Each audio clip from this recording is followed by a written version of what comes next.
Okay, so this video is going to be going over techniques for jumping through and jumping back, and what you can add into your regular vinyasa practice or Ashtanga practice. I think that's the best way or best place to really work on this technique because of the amount of repetition through it, and your body starts to really warm up and respond to how you're moving over time. And I think my best advice for this is if you feel like you're just jumping through and like really hitting your feet on the floor or like collapsing your elbows and it hurts, like it's not going to really help to keep continuing to do that because you're just going to get the same results and not really strengthening that fast because the technique isn't proper, so to say. So what's helped me, because I have always been a tendency to be on the weaker side and inflexible, is to really slow it down and pay attention to the technique and what I'm doing. And then if I slow down all my jump throughs and jump backs for like say one practice, the next practice in my Ashtanga I'm speaking to specifically, I can really feel the amount of strength that I've built even from one session. So if you imagine if you're multiplying that through every one, and then you come back and you can actually see the tangible gains in a short amount of time. So it really depends how you're feeling on the day that you're practicing, if you want to incorporate that into your practice or not. And it's good to always come into your practice, especially when it's repetitive, to have an intention, a focus. So it can be your breath, it could be working on your jump throughs or whatever it is that you feel like doing that day. All right, so when we are working on jumping through, we really need to be aware of our Uddiyana Bandha, the scooping of the belly in. So if you just sit down on the floor and try to draw your lower abdominals in, so not the rib cage, we're not clenching the core, just right here. So you can actually take a big breath in, lift up the ribs, and then try to draw in the lower abdominals so you feel like your lower back lengthens a small amount. Now that's where we want to draw in when we're jumping forward or lifting and jumping back. There's some arm strength and leg strength incorporated in there, but it's mostly from using your breath, lifting the ribs, drawing Uddiyana Bandha in, and then that sucks up basically your lower body tightly into your upper body, and that's just going to help you to squeeze into a little ball. So when you're jumping forward and jumping through, you ideally want to get your knees quite close into your chest, your armpits, and when you're tucked into a little ball, you can lift up, jump back, or jump forward. All right, so when you're going through your vinyasas, we'll do jump throughs first. You're starting in downward dog. And I would recommend not to have a really long downward dog because then it's strenuous on your shoulders and your lower back and harder to engage your core. So in Ashtanga we practice like a little bit shorter downward dog, not so short that it's a forward fold, okay? So happy medium, and get something slidable on your mat. So I have this velvet mat topper here. You can use a towel, you can use a blanket, you can even wear socks to practice this. Something slippery, because if you have one of those sticky mats, your feet will get stuck and it hurts, and then it makes you a bit more apprehensive to jump through. So we slow it down by lifting your right leg. We'll start with the right leg. Lift, you kind of turn your knee to the side and point the toes. So when you come forward, the top of the foot is going to be on the floor, not the ball of the foot. You can try either, but this is how I do it. So lift, step that foot forward, and then you want to push into your hands, scoop in your belly, and put the other foot, the left foot, cross over to the outside edge of the right hand. So you're here. Okay, so you really need to scoop in your core and push into your hands so the weight's not all in your toes. If that's too much, you can use the balls of your feet, of course. And then you step through, sit down. So that's what I mean by slowing down the jump through, because you're focusing on the proper technique of pushing into the arms, sucking your core into your body, and rounding in, bringing the knees into the chest and slowly stepping them forward. So eventually they go more through the hands. So you just try and get them as close as you can if you're here. Okay, so we can do that. Sit down, keeping the knees into the chest if you notice how I'm sitting down. Because if they're out here, we're losing the core, the bandhas, so pulling in into a little ball.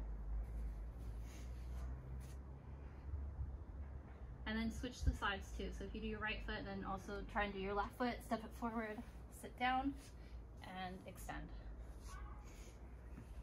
Okay. So when you feel like that is a bit stronger, you can take little jumps, and you jump through with your legs crossed and your feet close to your wrists. So, hands engaged, lift up your heels, squeeze your belly into your spine, take an inhale. Okay, and if you see my feet, landed on the top of the feet, and my knees are still into my chest. And I'm just aiming to get them close to the back of my wrists. If you see, I'm already sat down, ready for the pose. Okay. So you can work with those two. Eventually, you might be able to jump more forward between the hands. But when you're doing that, don't overthink it, because if you overthink it, you're going to psych yourself out. We want to think about inhale, hold the breath, jump, and keep squeezing the knees into the chest so you can fit through your arms, because if your knees open, you might hit the side of your arms. So you can look forward, widen the hands, and then think about jumping there, because if you aim here, that's where you're going to go. So you want to aim forward and just see how far you can go. So inhale. Okay, so you see that?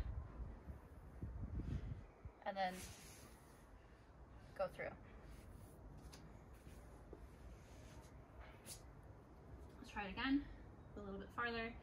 And then the last thing you start to work on is jumping through and then catching your hips so you don't actually sit on the floor. Like that. All right, so that's obviously quite a hard thing to do, and it's going to take a few years, maybe a decade, maybe longer to be able to do that, but the repetition is key, and definitely slowing it down.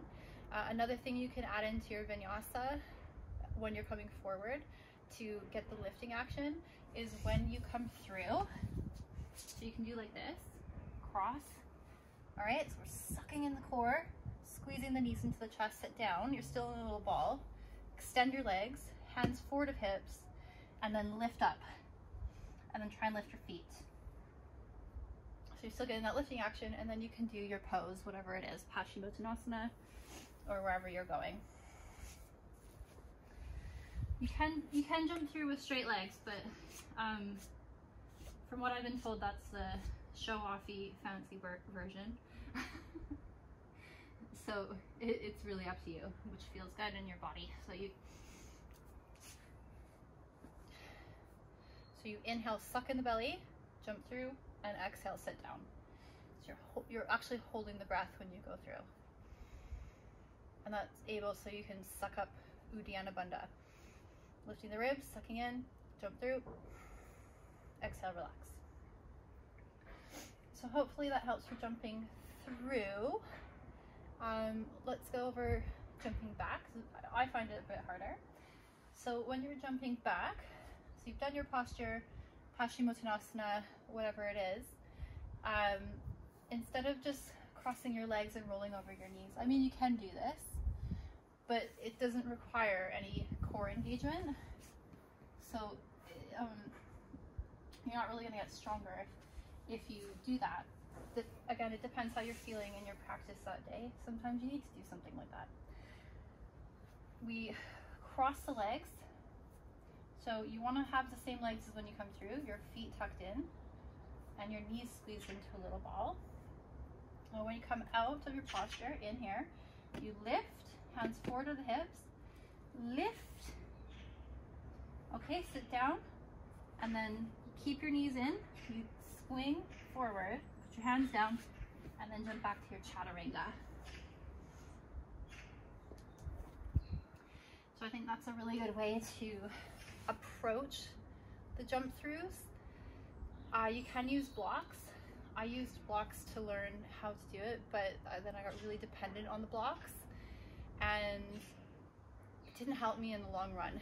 It was the bringing the knees into the chest and feeling the compression or tightening of the core center that helped me to eventually jump through.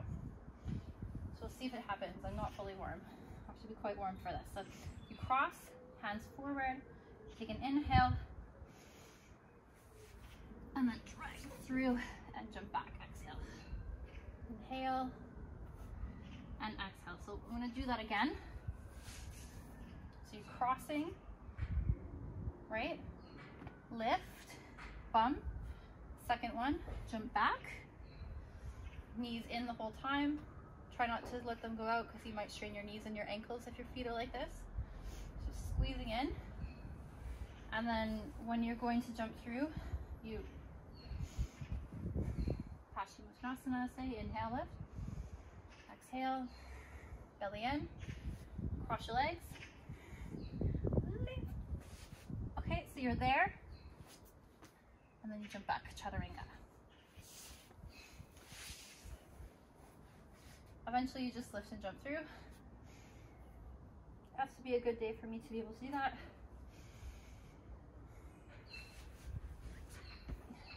Right, that's as good as it's gonna get today. But you get the idea. And then jumping through. Alright, so hopefully those little techniques and tricks help you. They really helped me learn how to do it because it's something that I felt was really impossible for me to be able to do. I just felt like my core wasn't weak enough, my arms were too short, I wasn't strong in the legs or able to even pull my knees into my chest. But over time with repetition, it did happen eventually, and it's still a work in progress. So good luck, guys.